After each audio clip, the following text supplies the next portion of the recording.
Hello everyone. आज हम इसमें जीके की टेस्ट सीरीज 5 लेकर आए हैं। इसमें आपको 25 क्वेश्चन मिलेंगे जो बहुत इंपॉर्टेंट है आने वाले एग्ज़ाम की दृष्टि से। तो शुरू करते हैं। The Indian constitution corner stone of a nation. एक पुस्तक है द इंडियन कॉन्स्टिट्यूशन, एक है corner stone of a nation. ये पुस्तक किसकी है? तो ये पुस्तक जो है वो ग्रेनवेल ऑस्टिन की है। क्वेश्चन वीडियो के एग्ज़ाम में आया हुआ है। दल विहीन लोकतंत्र का सुझाव किसने दिया है? तो दल विहीन लोकतंत्र का जो सुझाव है वो किसने दिया है? जयप्रकाश नारायण ने जो है ये सुझाव दिया है। 1765 ईस्वी को एंग्लो इंडियन इतिहास का युग प्रवर्तन काल किसने कहा? तो 1765 ईस्वी को एंग्लो इंडियन इतिहास का युग प्रवर्तन काल जो है वो इल्बर्ट ने कहा था। 1773 में कलकत्ता में स्थापित सुप्रीम कोर्ट से संबंधित नहीं है। तो 1773 में कलकत्ता में स्थापित जो सुप्रीम कोर्ट हुआ था उसके जो मुख्य न्यायाधीश थे वो थे सर एलिजहाँ इम्पे, और जो उसके अन्य 3 सदस्य वो थे चैम्बर, लिमिस्टर और हाइड। मैकाले इसमें नहीं थे। मैकाले जो है 1833 में जो एक विधि आयोग था 33-34 में, उसके अध्यक्ष थे मैकाले। किस चार्टर अधिनियम से ईसाई मिशनरियों को भारत में धर्म प्रचार की अनुमति मिली? तो 1813 का जो चार्टर अधिनियम आया था उसमें ईसाई मिशनरियों को जो है भारत में धर्म प्रचार की अनुमति मिली थी। अगला प्रश्न है 1858 भारत शासन अधिनियम से क्या सही नहीं है?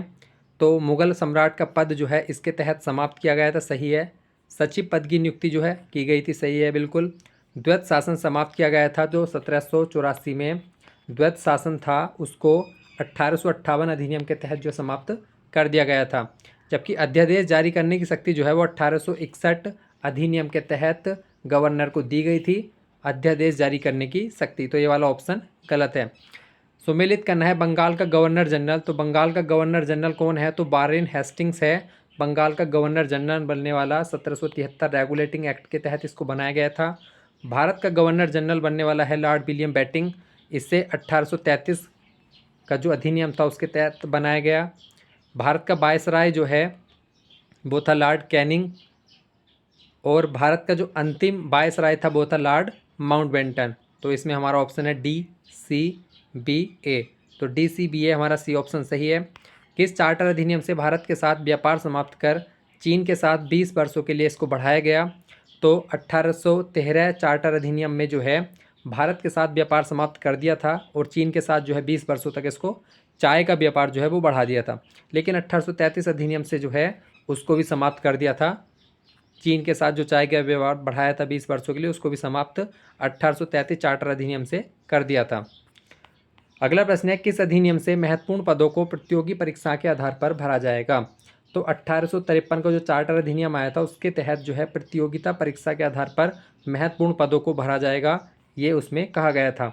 विकेंद्रीकरण की नींव किसके समय पड़ी थी? तो 1861 में जो है लॉर्ड कैनिंग के समय जो है विकेंद्रीकरण की नींव पड़ी। अगर क्वेश्चन आता है वित्तीय विकेंद्रीकरण किसके समय शुरू हुआ था? तो वित्तीय विकेंद्रीकरण जो है वो 1870-71 के आसपास लॉर्ड मेयो के समय शुरू हुआ था।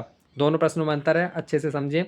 बजट पर बहस करना, प्रश्न पूछने की शक्ति जो है किस अधिनियम के तहत थी? तो 1892 अधिनियम के तहत ये शक्ति दी गई थी। सांप्रदायिक निर्वाचन का जनक किसे कहा जाता है? तो मार्ले मिंटो जो है अधिनियम आया था 1909 में। मार्ले मिंटो अधिनियम 1909 में आया था। उस समय जो है सांप्रदायिक निर्वाचन का जनक उसे कहा जाता है। लॉर्ड मिंटो उस समय जो है वायसराय था और मार्ले जो था उस समय सचिव था। तो उस समय जो क्या था, इन्होंने आरक्षण के आधार पर भरने की व्यवस्था की बात कही थी, तो इसलिए इसे सांप्रदायिक निर्वाचन का जनक कहा जाता है। भारत शासन अधिनियम 1919 से संबंधित गलत कथन चुनना है। तो भारत शासन अधिनियम 1919 को जो है मांटेग्यू चैम्सफोर्ड सुधार कहा जाता है। महिलाओं को वोट देने का अधिकार भी इस अधिनियम के तहत मिला। प्रांतों में द्वैत शासन की शुरुआत थी जिसे 1935 अधिनियम से समाप्त कर दिया गया था। केंद्र में द्वैत शासन जो है वो 1935 अधिनियम के तहत आया था। तो डी ऑप्शन इसमें गलत है, बाकी सब ऑप्शन सही हैं। अगला क्वेश्चन है भारतीय संघवाद को सहकारी संघवाद किसने कहा? तो बहुत इंपॉर्टेंट प्रश्न है ये भी। ग्रेनविल ऑस्टिन जो है इन्होंने भारतीय संघवाद को सहकारी संघवाद कहा था। किस अधिनियम को अखिल भारतीय संघ प्रस्तावित किया? किस अधिनियम को अंग्रेजों ने अखिल भारतीय संघ के रूप में प्रस्तावित किया था? तो 1935 का जो भारत शासन अधिनियम आया था इसको अखिल भारतीय संघ के रूप में प्रस्तावित किया था। गवर्नर परिषद में एक विधि सदस्य की नियुक्ति किसके तहत की गई? तो 1833 जो चार्टर अधिनियम था उसके तहत एक विधि सदस्य की नियुक्ति की गई थी। उसके अध्यक्ष जो थे लॉर्ड मैकाले थे। कंपनी के व्यापारिक राजनीतिक मामलों को अलग किया गया। तो 1784 में जो है बोर्ड ऑफ डायरेक्टर और बोर्ड ऑफ कंट्रोलर जो है इसमें अलग अलग कर दिया गया था। व्यापारिक को बोर्ड ऑफ डायरेक्टर और बोर्ड ऑफ कंट्रोलर राजनीतिक, तो इनको जो है अलग अलग कर दिया गया था। फिर उसके बाद 1858 में इसको समाप्त कर दिया। अगला प्रश्न है कैबिनेट मिशन में कौन शामिल नहीं था। तो कैबिनेट मिशन में जो है पैंथिकलोरस थे, स्टेफेट क्रिप्स थे और एबी अलेक्जेंडर थे, जबकि सर एली जहां इन पर जो है ये इसमें शामिल नहीं थे। ये 1773 में जो सुप्रीम कोर्ट स्थापित हुआ था उसके मुख्य न्यायाधीश थे। भारत में उच्चायुक्त पद का सृजन कब हुआ। तो 1919 अधिनियम जो है इसके तहत जो है उच्चायुक्त पद का सृजन हुआ था। गवर्नमेंट्स ऑफ इंडिया एक्ट 1935 को किसने दास्ता का एक नया अधिकार पत्र कहा। तो ये जवाहरलाल नेहरू जी ने कहा था। गवर्नमेंट ऑफ इंडिया एक्ट 1935 को दास्ता का एक नया अधिकार पत्र जो है वो किसने कहा, जवाहरलाल नेहरू ने। अंतरिम सरकार का जो गठन हुआ है वो कब हुआ था। तो 24 अगस्त 1946 को इसकी घोषणा हुई, जबकि 2 सितंबर 1946 को इसका गठन हो गया था। 26 अक्टूबर 1946 को इसमें मुस्लिम लीग शामिल हो गई थी। संविधान सभा का संवैधानिक सलाहकार किसे नियुक्त किया गया था। तो BN राव जो है इनको संविधान सभा का संवैधानिक सलाहकार नियुक्त किया गया था। अगला प्रश्न है संविधान सभा की प्रथम बैठक हुई। तो संविधान सभा की प्रथम बैठक 9 दिसंबर 1946 को नई दिल्ली के कौंसिल चैम्बर भवन में हुई थी, जहां पे सच्चिदानंद सिन्हा को जो है स्थायी अध्यक्ष बनाया गया, जबकि 11 अगस्त को डॉक्टर राजेंद्र प्रसाद को इसका स्थायी अध्यक्ष बना दिया और 13 दिसंबर को जो है जवाहरलाल नेहरू द्वारा प्रस्तावना पेश की गई थी।